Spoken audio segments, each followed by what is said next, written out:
the mic to a friend of mine who inspires me to craft fantasy costumes every single time I see him. Bobby, do you have any announcements tonight? I only have one quick announcement, and that's that if you weren't aware, IntModPod is back. Last week I wasn't here to tell you that we were covering bards and all of the 2024 subclasses that the bards have. And this week, come on back to our YouTube tomorrow at, I think, like noonish, and you should be able to see me and Dane talk about paladins. He's got a lot more experience in this than I do, but I am just as opinionated, let me tell you. So head over to our YouTube tomorrow and check it out if you have any curiosity about paladins, or if you just want to watch our videos because you can't get enough of our faces. And that's all I have, so we're going to send it straight back to our Dungeon Mother so she can get our 60th episode started. Hey, episode 60, baby!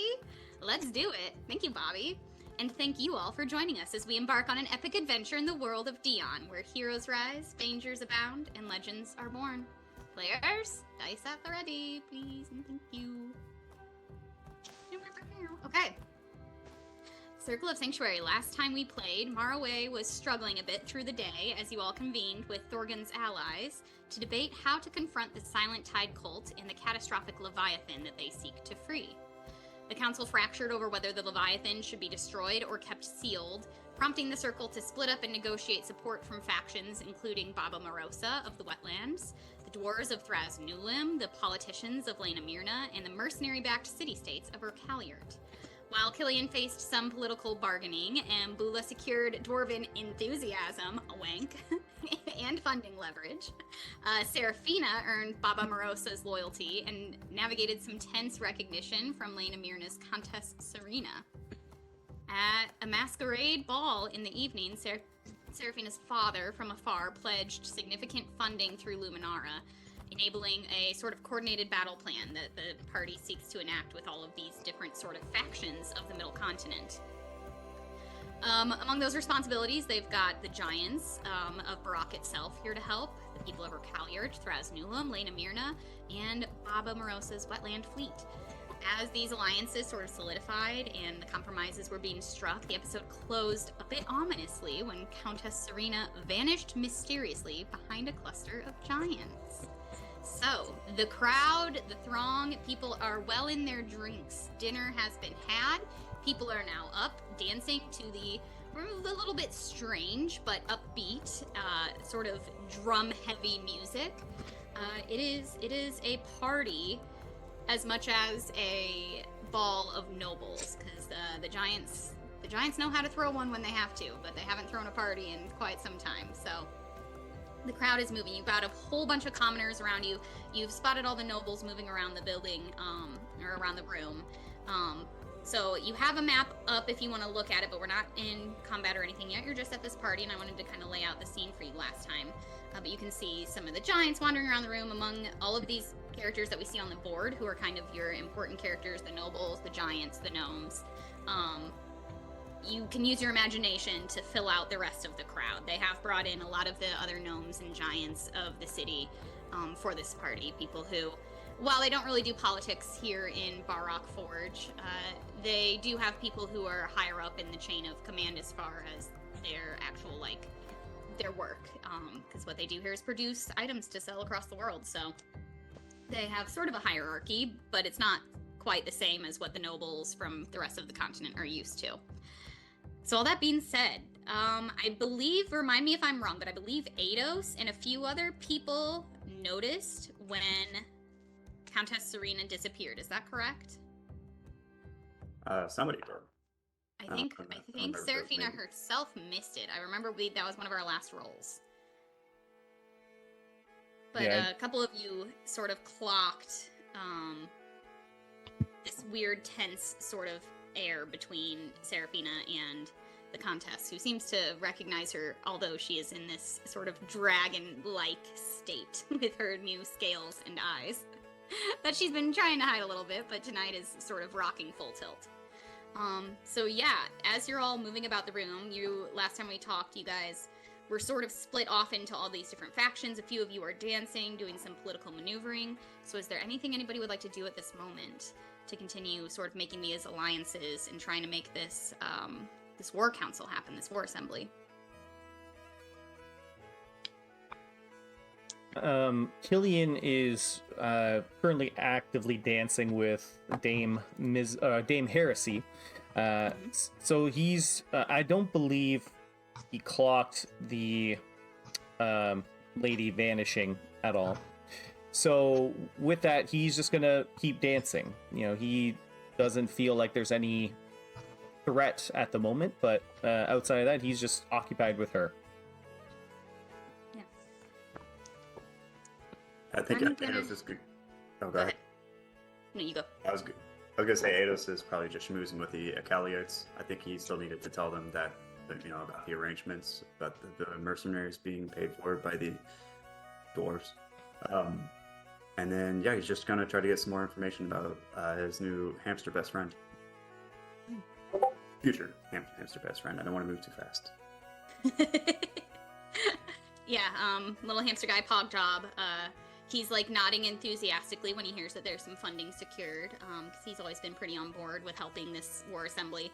And I think, as you like mentioned, the dwarves who are helping provide a lot of that funding, I think that probably they're using the big old war hammer that the matriarch uses. But she's like in one of the grooves that runs down the length of the hammer. They're like pouring an ale, and I feel like either Bula or her husband are like beer bonging it essentially down the hammer. They're keeping Bula in the cups, but she's still trying to stay out of their bed. Yeah. But yeah, they all look like they're having a grand old time over there. The war is far from their minds. I'm gonna have, let's see, Bula, Eidos, Killian, and Seraphina. You can all roll a perception check. Maraway, you can roll with disadvantage. A perception check as well, as you sort of clock some movement in the crowd. 19. 15. 19, nat 1, 15. Mm-hmm.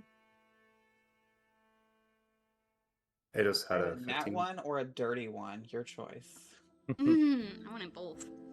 Thanks, -6. Seraphina has a 4. 4, okay. And then Eidos, what was yours? 15.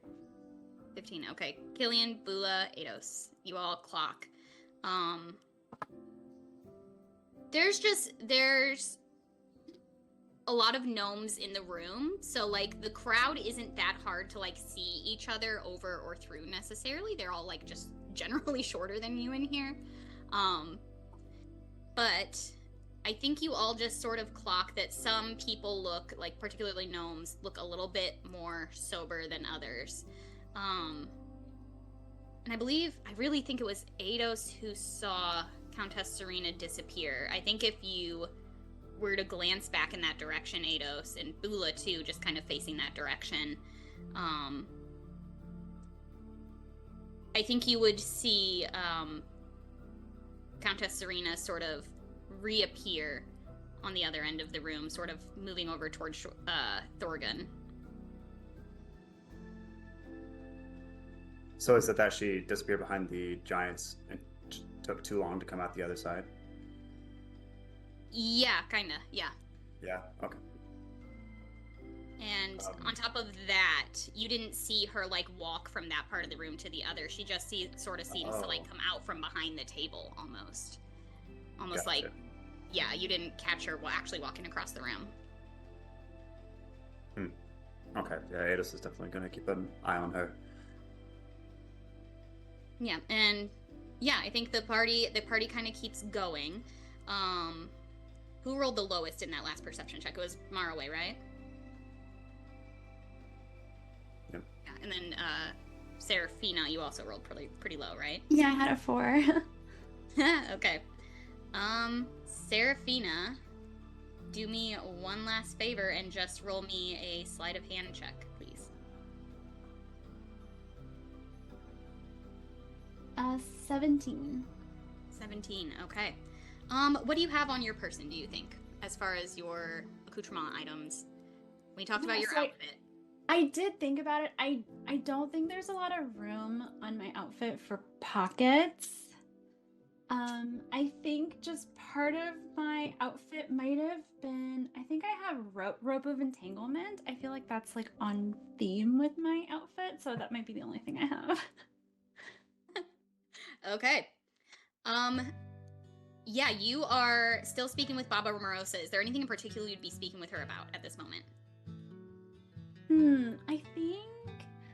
I think we're just smoking, sharing a pipe and just gossiping about everyone else in the room, speculating. Okay.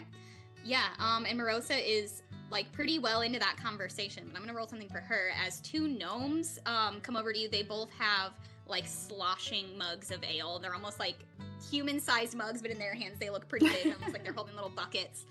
These two little drunken gnomes come like stumbling over to you both, and one of them like kind of drunkenly falls like into your skirts a little bit. And I correct me if I'm wrong. Yeah, just kind of like trips over his feet on the cobblestones at the last second when he's like getting close to you and falls and like spills his drink down your dress and like has to catch your dress to stop from falling. Rosa. Oh, no. Oh my goodness. Seraphina is going to shriek in horror and kind of like step back. Okay. She's too shocked to say anything. And you rolled a 17 in your sleight of hand, right? Yes. I think in your shriek and just bringing all this attention to what just happened, you note that as they try and stand up, they look a little bit more panicked, and you see a hand like well deeply in like your, I don't know, your bag or pocket, wherever you're keeping your rope of entanglement. There's a little gnomish hand, like almost like he was trying to like look like he was just using your skirts to climb back up, but that one hand is still in your skirts as he tries to stand up and like brush himself off. How do you respond? I am going to just grab the rope of entanglement and use it on the gnome. Okay. I'm gonna have you roll for me initiative. As you try and do that, the other gnome jumps up on the table at that exact moment behind Baba Morosa and loops a garrote around her neck.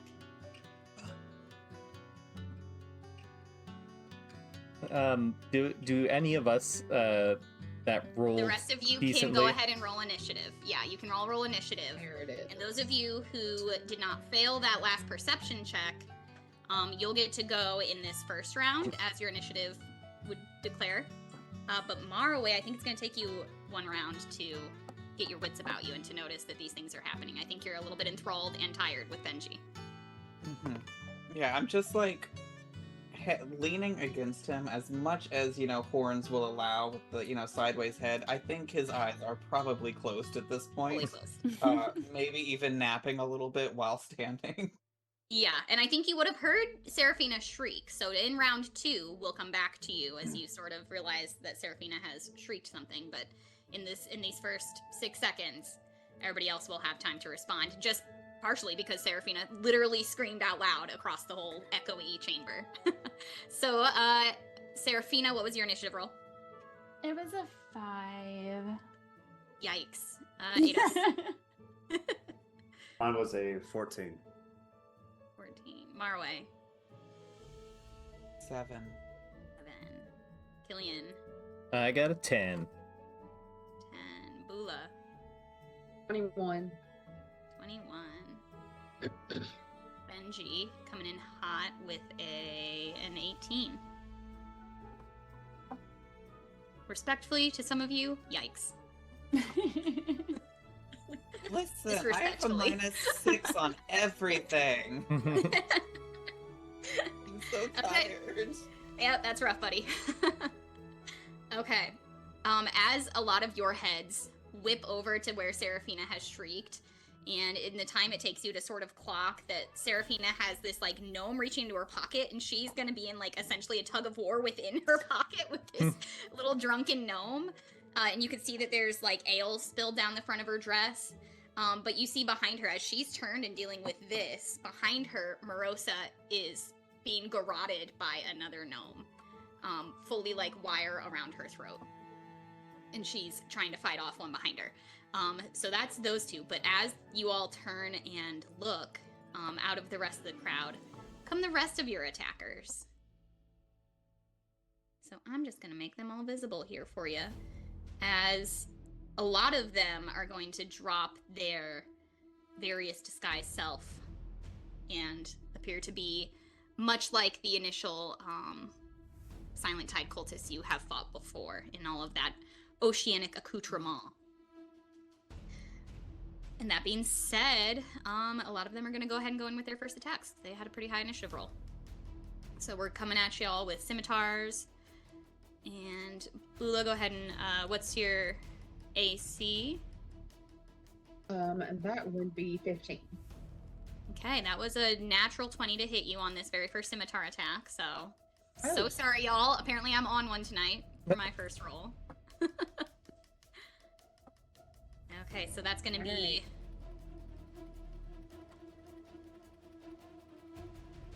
13 damage slashing, and an Which is additional. gonna take all of it because I'm not raging You're yet. not raging yet. Yeah, I was and then that's an additional partying. 1 poison damage.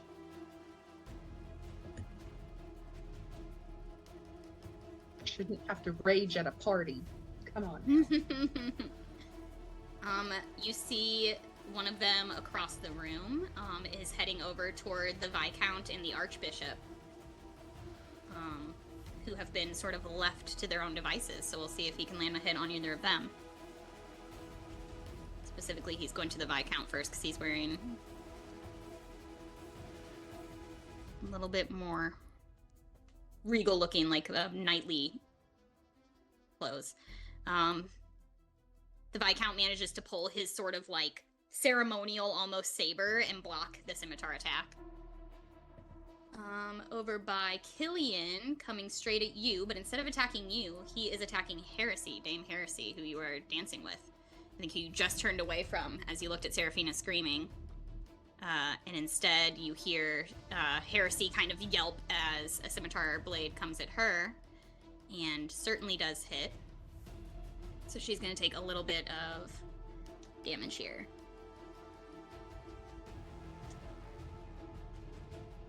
But she seems to be made of stern enough stuff.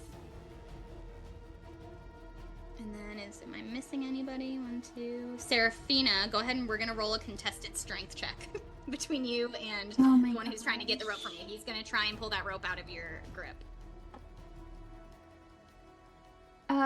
13?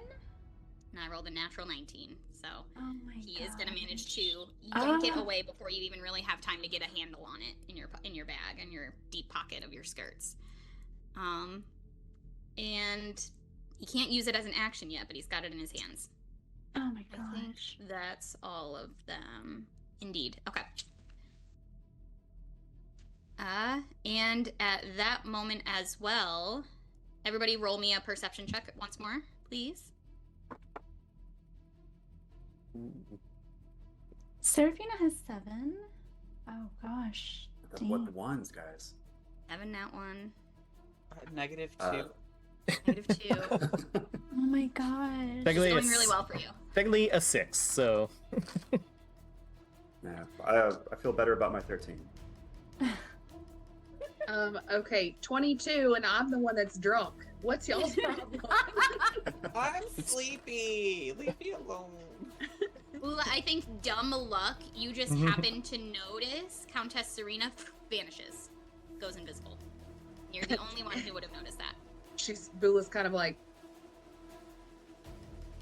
is this the libations talking, or did that woman Feel just that way. disappear? And in an appropriate order here, it is your turn next. All right, so one of them did land a hit on me, so that's gonna make me pretty dang angry. She's like, what is that? It's a party, dang it! And she rages. I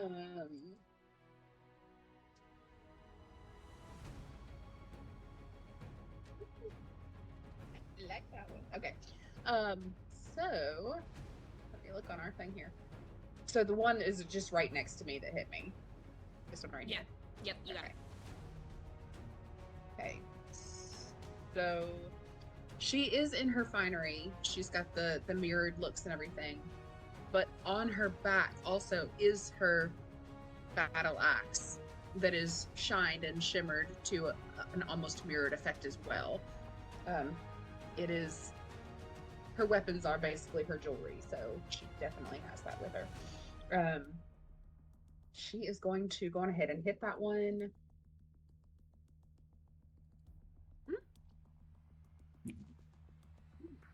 19 to hit. That'll hit. Come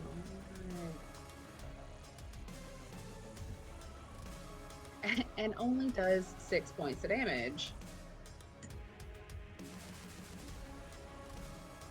All right. So she takes her slashing down this way, and then she's just, because she's a little tipsy, so she's gonna swing it around like almost like she's dancing with it, because this is a party, dang it. She kind of does this like flippy, like comes back the other way. Oh, no, that was a nat one, so we're gonna Yikes. use we're 100% gonna use a lucky point on that, because ouch. What was your first? Was that 6 or 9 damage initially? Sorry. 6. 6, cool. Oh wait, and I need to do something super quick.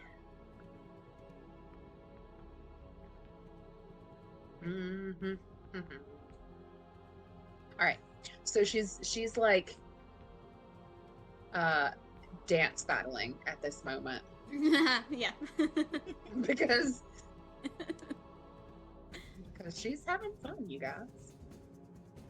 You Yeah, think these guys just like to party. Get a little rowdy. All right, now everybody's getting rowdy. Okay, that's gonna be a nasty, filthy, dirty 20 to hit. Nice. That'll do it. All right, and hopefully more damage this time. Oh, come on. 10 points of damage. Okay. They're looking bad. They're not well armored. Okay. And that is it for me for the time being. Okay. Benji rolled pretty good in his initiative, so he is actually going to try and do something to help Marway get out of harm's way. Marway, would you consider yourself a willing creature to be picked up and carried at this moment? Absolutely. By Benji, 100%. Is that a question? I assumed as much. I don't want to make an ass of you and me. So he is quite literally going to say, "Oh, let's go," and he's gonna like throw you over his shoulder, and he is going to. God, where would he think would be safest?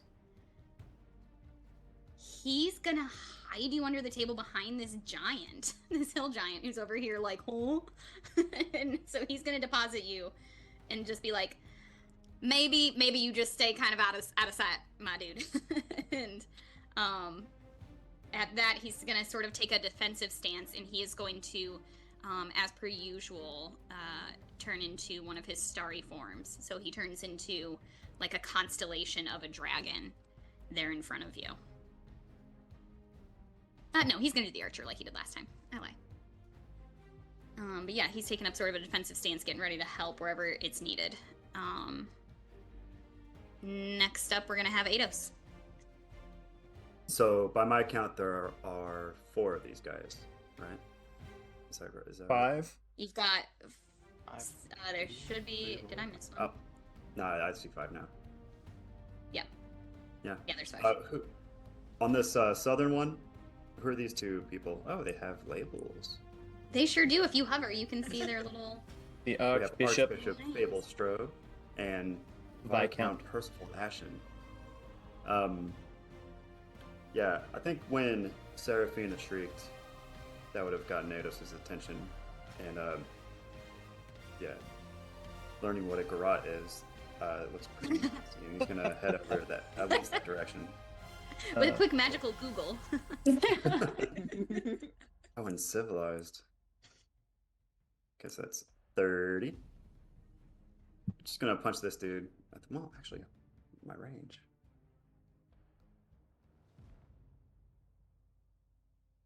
No, I'm good. I'm going to cast Chromatic Orb at 4th level at the one on the left in front of Seraphina.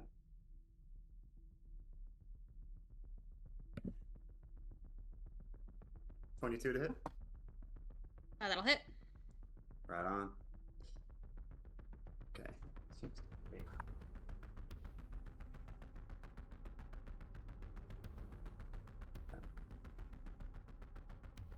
Let me put it over here so I can face the camera. That's 14, 15. Wow, no bouncing. That's amazing.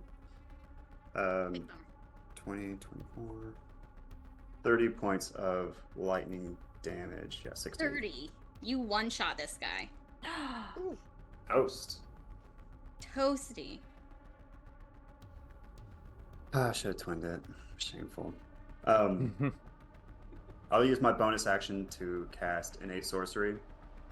So that way I toast him even harder next time, hopefully. And I think that's all I got. Okay, lovely. The gnomes are gonna react now. Yerbessa and her Latchkey Collective are all jumping into the action. They have not brought a lot of their gadgets though, so they're just gonna have to make do with what they've got on hand, which with these guys is still a lot. They are always locked and loaded.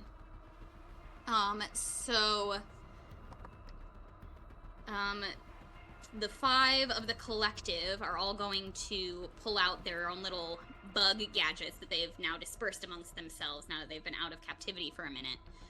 And they're just going to go in and sort of divide and conquer from where they are, though, because it has a pretty good range on it, I think. Let me double check.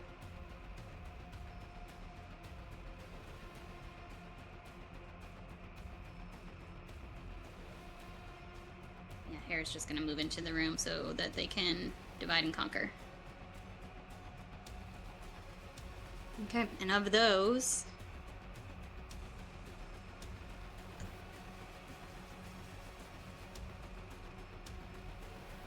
Ugh, bad rolls on my end. Only 2 of them hit, but regardless. They're gonna do a little bit of piercing damage to 2 of your cultists. I think they're gonna go for the one with Bula. So they're looking pretty rough in front of you. And then... they also hit the one attacking the Archbishop.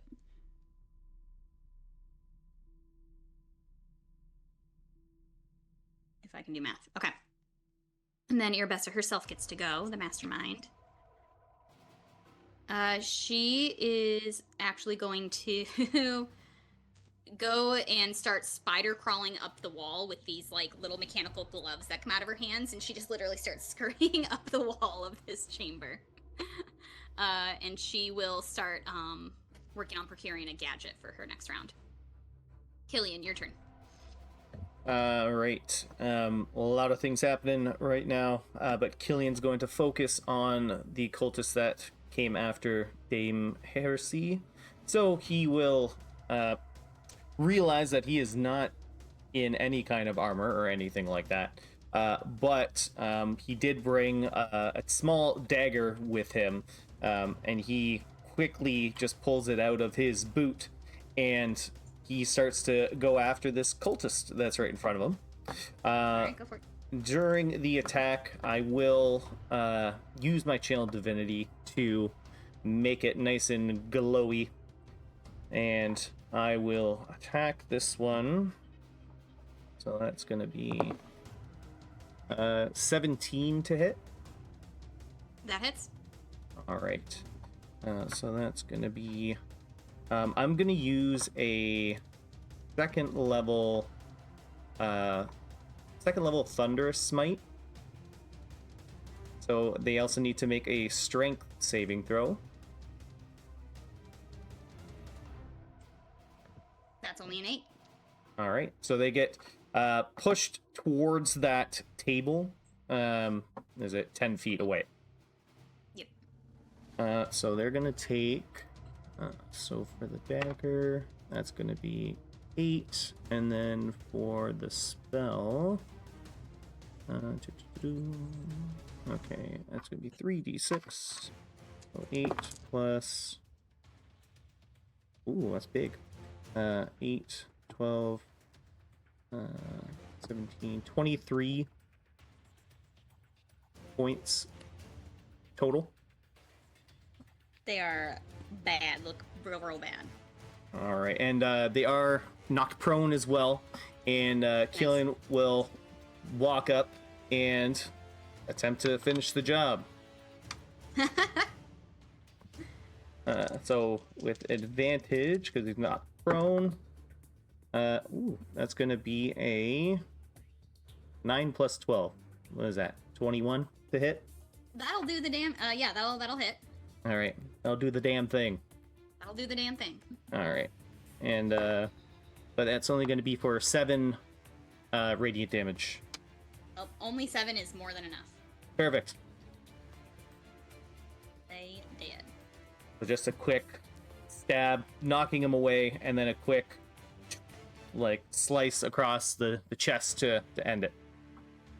Bloody. We love it. Okay. Anything else for you? So I use a little bit of movement. Just a couple to get there. So I will start heading towards the Archbishop and the Viscount, and that'll be my turn. Okay, beautiful. Next up, the group of nobles are finally going to react. All these different people around the room. Some of them are actively under attack. So the only ones really able to like sort of move without taking an opportunity attack. And I'm going to be up front. These guys are nobles. They're not fighters. It's pretty obvious. Most of them, for the most part. I think you would note that like Baba Morosa seems to be like holding her own. She's not dead yet. But nobles, they have varying amounts of pretty low hit points and armor classes. So some of them are just going to try and run and hide. So we're going to roll some like stealth rolls as I think the 3 Burgomasters, 2 of them, Ranulphus and Bathsheba, I think both like make eye contact and sort of crawl under the table. So I'm going to roll for both of them. But Pogjeb absolutely pulls out his 2 tiny little rapiers. Oh my god! 2 toothpick-sized rapiers. Yeah, And he turns very French. En garde, ye bastards!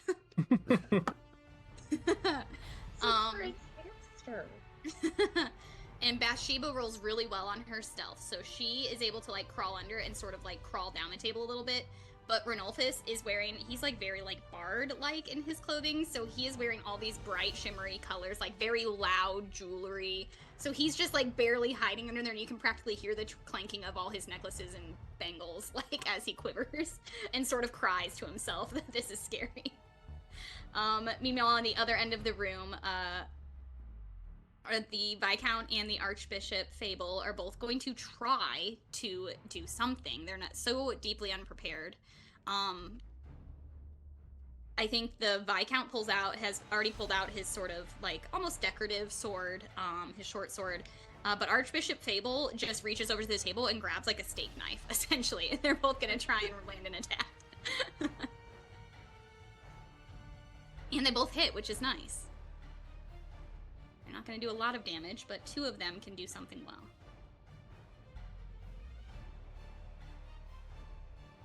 Steak knife still hurt. Yeah, for sure. Stabby is bad.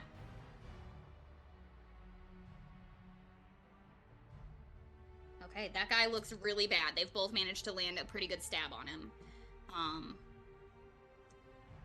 Next up, we have Baba Morosa herself. So she is going to try and do a strength save to try and get out of this sort of garrote grapple around her neck.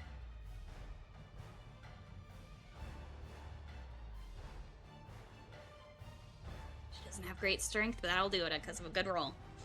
So you see her, Seraphina, she like just barely manages to like get her hands in underneath her attacker's hands and like pulls and then ducks really fast out of the garrote, out of the cord around her throat.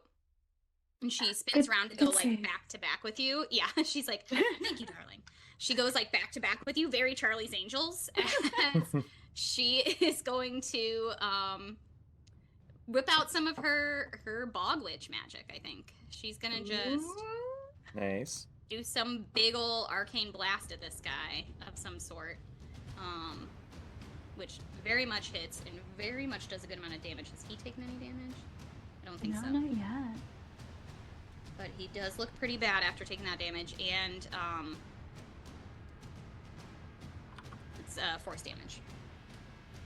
Okay, so she just fully like palms his chest, and you hear this like big, like almost like Killian and Ados's like lightning and thunder attacks. It's almost just like this big like boom, like a seismic boom almost comes out of her hand as she just like smashes a hand into this guy's chest. And they drop their sort of disguise self. You can see this is a full-on cultist at this point. Also, Dame Heresy is not one of the initial nobles who went with everybody else. Dame Heresy has her own move in the initiative because she's got some tricks up her sleeve. So, Killian, I think you know you've successfully saved her from taking another hit. And she is not quite as badass as Baba Morosa, but she will go ahead and turn herself invisible. But you see her like reach down, and she sort of makes eye contact with you as she also pulls 2 daggers out of each boot right before she goes invisible. Okay, Marway. I think I'm just like under the table for this one. Yes, I lose. You are just under the table, but you're welcome if you can cast spells or anything from there. You're welcome to move yourself too. Benji was just sort of getting you out of harm's way, but do what you must. Excellent. Well, I didn't think I'd get this far, so I guess we are going to use our turn to get Huthamer out. If I can go to the right tab.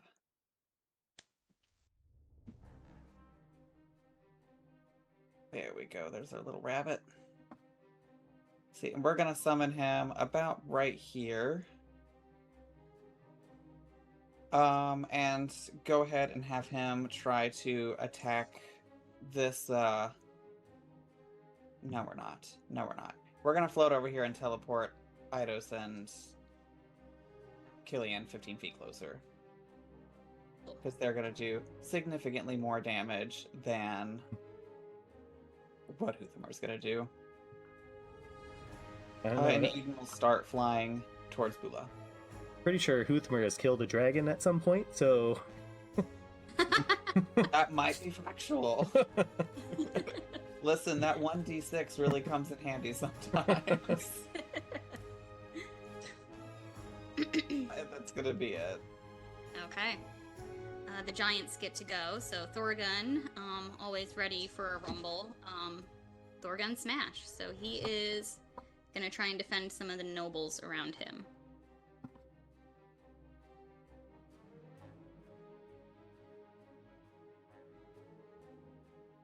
He's going straight for just the Lanaminer people just being sort of the closest, who don't have a good ally next to them. And the Hill Giant, he's gonna call over the Hill Giant too to come help. So they're just gonna smash. Club, club, club. that'd be a pancake on the dance floor.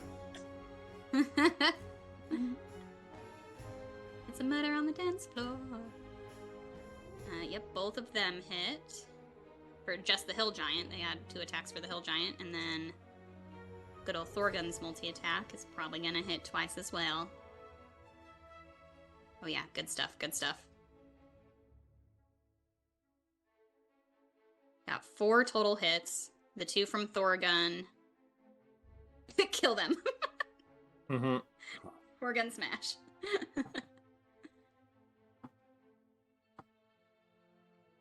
The whole giant just looks confused. He doesn't even get to pop on off.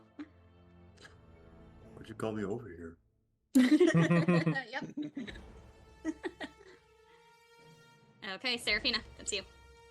Okay, Seraphina, seeing Baba Morosa pop off a couple spells, she feels like she has to impress her as well. So she's going to Eldritch Blast this cultist F.